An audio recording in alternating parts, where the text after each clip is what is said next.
నమస్తే, welcome to 99 TV time to ask ప్రోగ్రామ్కి స్వాగతం. సీనియర్ జర్నలిస్ట్ సాయికృష్ణ గారితో. సాయికృష్ణ గారు నమస్తే. నమస్తే అండి. కేవలం వారి గురించే మాట్లాడుకుందాం. డిప్లొమసీ అంతా ఇంతకుముందు మాట్లాడుకున్నాం, రేపు కూడా మాట్లాడుకోవచ్చు. ఎందుకంటే ఇప్పుడు యుద్ధ వాతావరణం, యుద్ధ మేఘాలు కమ్మేశాయి కాబట్టి, జలసంధిని కమ్మేశాయి కాబట్టి, అమెరికా ఒకవైపు మూసేస్తానని చెప్పిన తర్వాత ఇరాన్ క్యాపబిలిటీస్ ఏంటి, ఆ మూసేస్తానన్న అమెరికాని ఎలా ఇరాన్ మూసేయబోతోంది, మూసేయాలనుకుంటుంది లేకపోతే? ఎగ్జాక్ట్లీ. యాక్చువల్లీ నెల రోజుల నుంచి ఈ హార్మూజ్ జలసంధి మూతబడే ఉంది. ఒక రకంగా చెప్పాలంటే ఆల్మోస్ట్ అన్నట్టుగానే. అంటే కొన్ని షిప్స్ని ఇరాన్ ఓకే అనుకుంటేనే ఆ షిప్స్ బయటకు వస్తున్నాయి.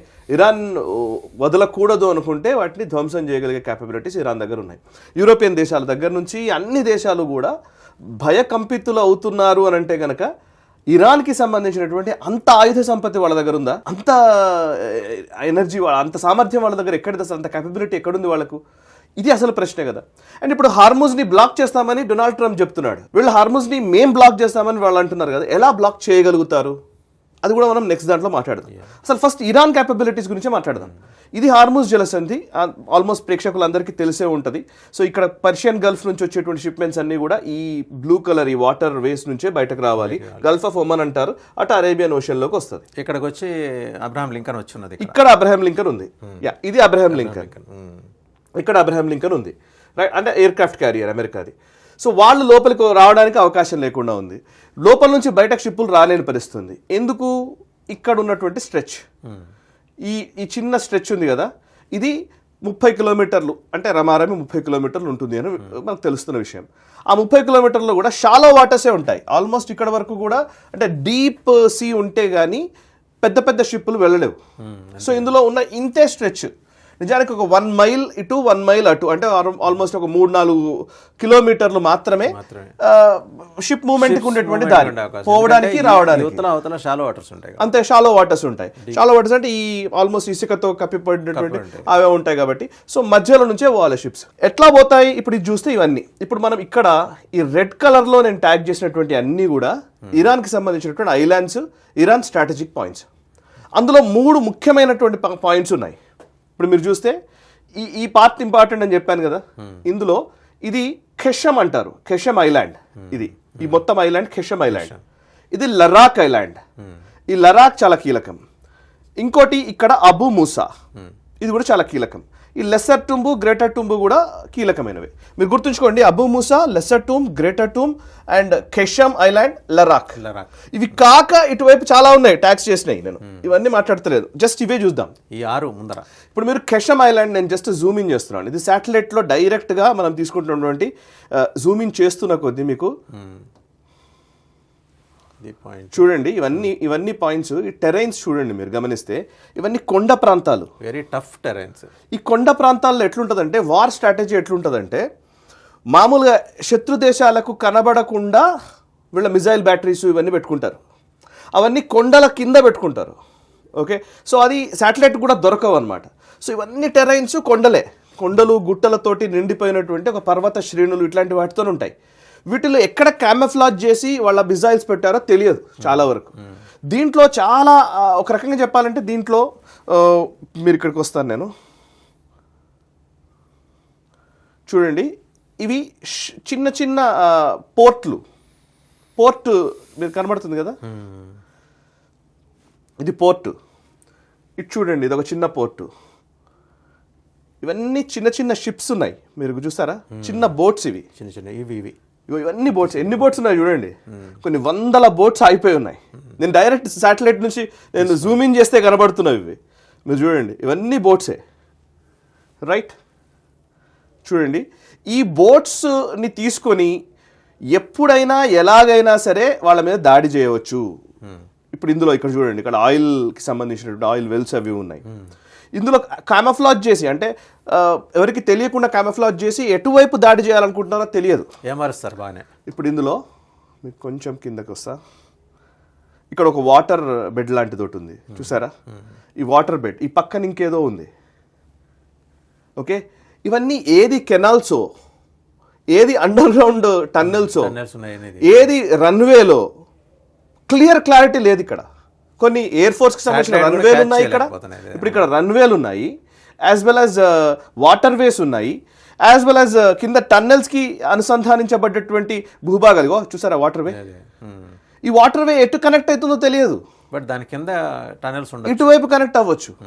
సో అంటే దీన్ని ఏంటంటే ఒక 40 ఏళ్ల నుంచి వాళ్ళు, ఒక 30 ఏళ్ల నుంచి అయితే నిజంగా చెప్పాలంటే ఇరాన్ ఒక కొత్త రకమైనటువంటి వ్యూహాన్ని రూపొందించింది, ఒక దుర్భేద్యమైనటువంటి వలయం ఇది. సో ఈ హార్మూజ్ స్ట్రైట్ని ఆపడం కోసం తీసుకున్నటువంటి ఇక్కడ చూడండి, ఇదంతా కొండలు, ఇదంతా ఏంటో తెలియదు. ఈ వెనకాల ఏ మిజైల్స్ పెట్టుకున్నారో తెలియదు, ఎట్లాంటి మిజైల్స్ ఉన్నాయో, ఎట్లాంటి బంకర్లు క్రియేట్ చేసుకున్నారో తెలియదు. సో అందుకు భయం అన్నమాట. ఇప్పుడు మీరు చూస్తే ఈ కెషమ్ ఐలాండ్ ఎంత ఉంది చూడండి, దీని వైశాల్యం చూడండి ఎంత ఉందో.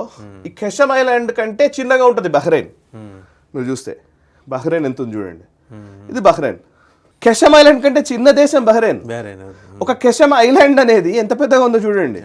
దీన్ని ఆక్యుపై చేయాలంటే ఎంత కష్టం. పెద్ద దేశం అది. ఎస్ ఇప్పుడు లరాక్, ఇది ఒక లరాక్ ద్వీపం. మీరు చూడండి, ఇక్కడ కూడా మిలిటరీకి సంబంధించినటువంటి ఎస్టాబ్లిష్మెంట్స్ లరాక్ లో ఉన్నాయనేది ఒక సమాచారం. ఈ లరాక్ నుంచి వీళ్ళు అటాక్స్ చేస్తారు అనేది కూడా ఉందన్నమాట. ఇప్పుడు ఇక్కడ నేను ఇందాక చూపించినటువంటి అబు మూసాకు వద్దాం. Abu Musa is close by Dubai. మీరు చూస్తే ఇక్కడ అబు మూసా ఐలాండ్ ఉంది, ఇది ఇరాన్ కంట్రోల్లో ఉంది, దుబాయ్ ఇటువైపు ఉంది, రైట్. మీరు అబు మూసాని నేను జూమింగ్ చేస్తున్నాను. అబు మూసాలో పెద్ద రన్వే ఉంది చూసారా, ఇది పెద్ద రన్వే. ఇక్కడే ఒక చిన్న పోర్ట్ ఉంది. ఓకే, ఇక్కడ నుంచి చూస్తే బ్యూటిఫుల్లీ డిజైన్డ్ అండి, బ్యూటిఫుల్లీ డిజైన్డ్. మీరు చూడండి ఎంత ఎస్టాబ్లిష్మెంట్స్ ఉన్నాయో చూడండి. అంటే దుబాయ్కి చాలా దగ్గరలో అబు మూసా ఇరాన్ కంట్రోల్లో ఉన్నటువంటి దీవిలో ఎట్లాంటి ఎస్టాబ్లిష్మెంట్స్ ఉన్నాయో చూడండి. ఈ ఎస్టాబ్లిష్మెంట్స్ అన్ని చూడండి, ఇప్పుడు ఇల్లు అవన్నీ పెద్ద పెద్ద బిల్డింగ్స్, హై రైజ్ టవర్స్ లాంటి. ఇగో ఇక్కడ ఏదో లైన్ ఉంది, ఇగో ఇక్కడ చూడండి. ఇందులో ఏది మిలిటరీ ఎస్టాబ్లిష్మెంట్, మిసైల్ బ్యాటరీస్ పెట్టుకున్నారు, 100%. సో ఇంతకని నువ్వు ఎంత దాడి చేస్తుంది అమెరికా ఇవాళ, వేటి మీద దాడి చేయగలుగుతుంది? అది కాక వీళ్ళ కెపాసిటీని అర్థం చేసుకోలేకపోతుంది అమెరికా. ఎగ్జాక్ట్లీ. సో ఇప్పుడు ఇంకోటి మీరు చూస్తే దీంట్లో ఏం చేయగలుగుతారు వీళ్ళు అని అంటే కనుక, ఒక షిప్ కనుక మూవ్ అవుతుంది అనుకోండి, షిప్ని ఒక్కసారిగా, అంటే వాళ్ళు అనుకున్న టైంలో, అంటే వాళ్ళ దగ్గర ఉన్నటువంటి ఈ స్పీడ్ బోట్స్ ఉన్నాయి కొన్ని, నేను చూపిస్తాను. ఇది థాండర్ క్లాస్ అంటారు. ఇది థాండర్ క్లాస్ ఫాస్ట్ అటాక్ క్రాఫ్ట్ అట. ఇది వాళ్ళ బోట్స్. ఇవి షిప్ చిన్న చిన్న బోట్స్ ఉంటాయి. ఆ బోట్స్కి రాకెట్ లాంచెస్ పెట్టుకోవచ్చు, మెషిన్ గన్స్ని పెట్టుకోవచ్చు, మిజైల్ ఆర్సెనల్ పెట్టుకోవచ్చు, as well as anti ship missiles పెట్టుకోవచ్చు. ఓకే, వ్యవస్థల్ని ఒకదానికి ఇంటిగ్రేట్ పెట్టుకొని వీళ్ళు వెళ్ళొచ్చు. అండ్ వీళ్ళ స్పీడ్ కూడా ఏంటంటే హై స్పీడ్ బోట్స్ ఇవి. మీకు మామూలుగా అయితే ఎంతసేపు మనం ఇందాక అనుకున్నాం, ఇక్కడ నుంచి ఇక్కడికి 30 కిలోమీటర్లని, రైట్. వాళ్ళకు 100 కిలోమీటర్స్ పర్ అవర్ వెళ్ళగలిగేటువంటి షిప్స్ చాలా ఉన్నాయి, కొన్ని వందలు ఉన్నాయంట. సో ఆ చిన్న చిన్న బోట్స్ తోటి 100 కిలోమీటర్స్ పర్ అవర్ పోతున్నారు అని అంటే, వాళ్ళు 30 కిలోమీటర్లు అంటే 10 కిలోమీటర్లు వేసుకోండి, 10 కిలోమీటర్స్ ఎంతలో వస్తారు?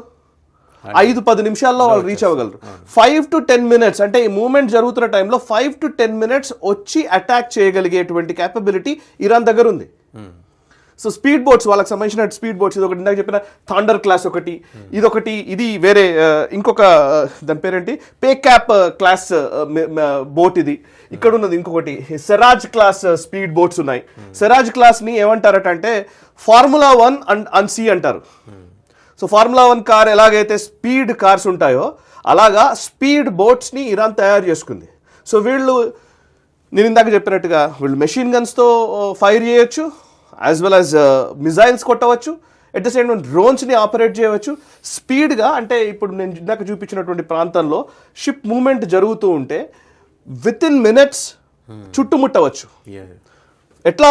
అబు మూసా నుంచి రావచ్చు, ఖెషమ్ నుంచి రావచ్చు, లరాక్ నుంచి రావచ్చు, లెసర్ టూమ్, గ్రేటర్ టూమ్, ఈ ఏ ప్రాంతంలో అయినా సరే సడన్గా వచ్చేసి చుట్టుముట్టే అవకాశం ఉంది. సో అట్లాంటి క్యాపబిలిటీస్ని వీళ్ళు కలిగి ఉన్నారు. ఇప్పుడు మీరు చూస్తే ఇందులో ఇది ఒక కిష్ ఐలాండ్ అని ఉంది,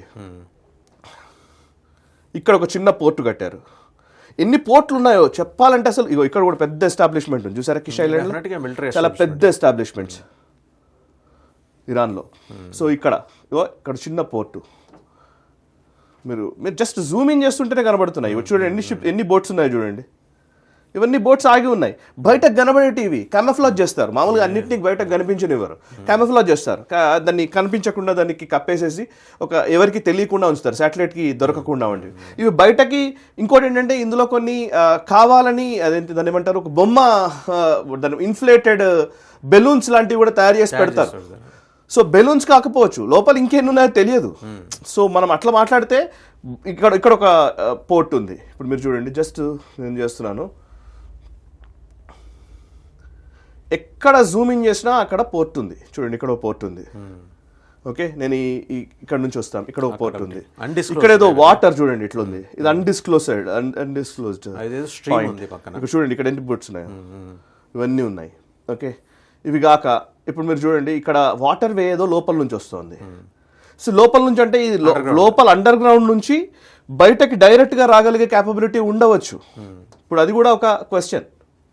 మీరు చూస్తే ఇక్కడ కనపడుతుంది, చూస్తారు, చాలా ఈజీగా చెప్పాలంటే ఇది ఒక చిన్న కెనాల్ లాంటిది, ఇక్కడ ఆగిపోయింది.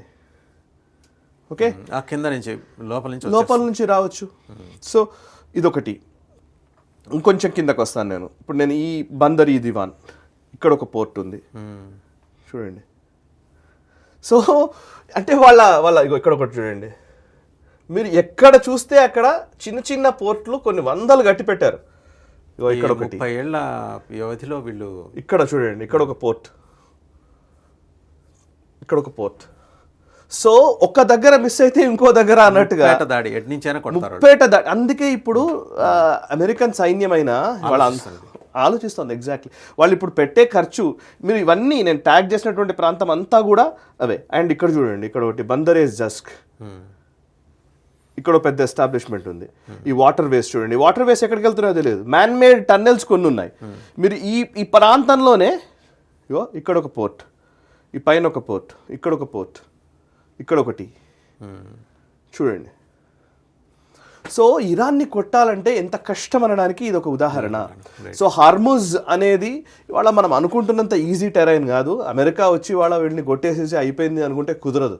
సో సూయిజ్ మూమెంట్ లాంటిదని అందుకే అంటున్నారు. మీరు ఇక్కడ చూస్తే సూయిజ్ కెనాల్ని గతంలో 1956లో అంటే సెకండ్ వరల్డ్ వార్ తర్వాత బ్రిటన్ ఆధిపత్యంతో ఉంది. అప్పటిదాకా బ్రిటనే రారాజు ప్రపంచానికి కదా, అగ్రరాజ్యం అంటే బ్రిటన్ ఉండేది. సెకండ్ వరల్డ్ వార్ తర్వాత వాళ్ళ పీచ మణిచింది ఈ సూయిజ్ మూమెంట్. ఏంటి అని అంటే ఈ ఈజిప్ట్ అధీనంలో ఉన్నటువంటి ఈ ఈజిప్ట్కి సంబంధించినటువంటి కెనాల్ ఇది, సూయిజ్ కెనాల్. అంటే ఈ మధ్యధరా సముద్రం నుంచి, అంటే యూరోప్ దేశాల నుంచి మధ్యధరా సముద్రం నుంచి ఇటువైపు నుంచి రెడ్ సీలోకి రావాలంటే ఈ సూయిజ్ కెనాల్ ద్వారానే రావాలి. 1956లో ఏం చేసిందంటే ఈజిప్ట్ ఈ సూయిజ్ కెనాల్ని ఆపింది, క్లోజ్ చేసింది. వాళ్ళు మేము జాతీయం చేస్తున్నాం అన్నారు. అంటే మేమే తీసుకుంటున్నాం, అంటే మాదే ఆ ప్రతిపత్తి, ఈ పర్టికులర్ భూభాగం మాది అని చెప్పి వాళ్ళు క్లెయిమ్ చేసి జాతీయం చేశారు. చేయడం వల్ల ఏమైందంటే ఈ పక్క నుంచి వచ్చేటువంటి యూరోపియన్ దేశాలు అన్నీ కూడా వాళ్ళకి డబ్బులు కట్టాల్సి వస్తుంది, ట్యాక్స్ కట్టాల్సి వస్తుంది, టోల్ ఫీజు కట్టాల్సి వస్తుంది. సో అప్పుడు ఏమైందంటే అమ్మో ఇది మా ఆధిపత్యానికే ఇది ఒక పెద్ద ఛాలెంజ్ లాంటిది అనే ఉద్దేశంతో అప్పుడు ఫ్రాన్స్, బ్రిటన్ అండ్ ఇజ్రాయెల్ కలిసి దాడి చేశాయి.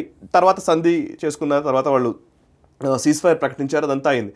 కానీ 56లో సూయిజ్ మూమెంట్ రావడం వల్ల బ్రిటన్ కొలాప్స్కి మార్గం సుగమం చేసింది. అప్పుడు అమెరికా రైజ్ అవుతూ వచ్చింది. సో బ్రిటన్ని గద్దె దించినటువంటి, అంటే అగ్రరాజ్యపు హోదా నుంచి దించినటువంటి మూమెంట్ సూయిజ్. ఇప్పుడు హార్ముజ్ అనేది అమెరికాను గద్దె దించడానికి ఒక మూమెంట్ అని చెప్తూ ఉన్నారు. సో చూసాం కదా, అంటే ఒక కెనాల్ ఒక అగ్రరాజ్య ఆధిపత్యం వహిస్తున్న దేశాన్ని ఎలా ఆ కిరీటాన్ని తీసేసి పక్కన తోసేసిందో సూయజ్ కెనాల్ 1956లో, ఇవాళ అమెరికాకి ఆ గతి పట్టబోతుంది. కారణం ఎవరంటే ఇరాన్కి చెందిన చిన్న చిన్న దీవులు. స్ట్రైట్ ఆఫ్ హార్ముజ్ని మూసేస్తానని చెప్పేసి ఆ రాకపోకల మీద నియంత్రణ కంప్లీట్గా తందే అని ట్రంప్ ప్రకటించిన తర్వాత దాన్ని ఎలా కాపాడుకోవాలో తమకు తెలుసునని దాదాపు 30-40 చిన్న చిన్న దీవులు ఉన్నాయి. అన్ని స్ట్రాటజిక్ లొకేషన్సే, hilly terrains and underground tunnels, underground cities కూడా ఉన్నాయి ఇరాన్ లోపలైతే. వీటన్నిటి నుంచి సమకూర్చుకున్న సాధన సంపత్తి, స్పీడ్ బోట్స్, డ్రోన్ బోట్స్ తోటి ఇరాన్ సృష్టించబోయే విధ్వంసం ముందర అమెరికా నిలవగల. అండ్ బూట్స్ ఆన్ గ్రౌండ్ అనే పేరుతో అమెరికా తన సైన్యాన్ని దించితే ఎన్ని శవపేటికలు గాల్లోకి లేస్తాయి మళ్ళీ? ఇదొక పెద్ద బిగ్ క్వశ్చన్ బిఫోర్ యుఎస్ఏ. దీని మీదే అమెరికాలో కూడా అంతర్గతంగా ఒక భారీ నిరసన ఏది వితిన్ రిపబ్లికన్స్, అమాంగ్ రిపబ్లికన్స్ ఉంది. అండ్ దేశం మొత్తం మీద అదే ఉంది. పార్టీలకి ఆ డెమోక్రట్స్, రిపబ్లికన్స్ అనే తేడా లేకుండా పౌర సమాజం దీన్ని వ్యతిరేకిస్తుంది. అసలు యుద్ధం అంటే ఏమాత్రం ఇష్టం లేని జేడీ వ్యాన్స్ని పాకిస్తాన్ పంపించడం ద్వారా అతన్ని వైఫల్యాన్ని మళ్ళీ అమెరికాకి చూపించి దీన్ని అడ్రస్ చేయగలిగేది తానే అని చెప్పుకోవటానికి ట్రంప్ చేసిన ప్రయత్నాల్లో ఆ ప్రయత్నాలకు కొనసాగింపే ఇప్పుడేంటంటే యుద్ధ భూమిలోకి నేరుగా అమెరికా ఎంటర్ కావటం. ఒకవేళ అదే జరిగితే ఇరాన్ ఎలా రిటాలియేట్ చేయగలదు, ఇరాన్కున్న శక్తి సామర్థ్యాలు ఏంటి, అవే ఇప్పటిదాకా సాయి కృష్ణ గారు ఎక్స్ప్లెయిన్ చేస్తుంది.